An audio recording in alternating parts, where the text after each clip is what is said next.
In this video, I will show you how to fix USPS try again error. So the first thing that you can try is simply check your Wi-Fi connection. Make sure that you're connected to stable Wi-Fi connection.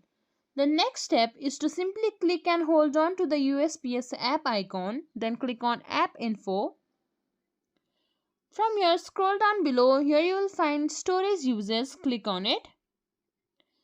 From here, click on Clear Cache written in bright red. Once the cache is cleared, you can simply try relaunching the app. The next thing that you need to do is go to Play Store. In the search bar, search for USPS Mobile. Then from here, check if there is any update available. If there is, then simply update your app. And if your app is also up to date, then what you can do is click and hold on to the USPS mobile app. Then click on uninstall. Confirm it and then uninstall your app.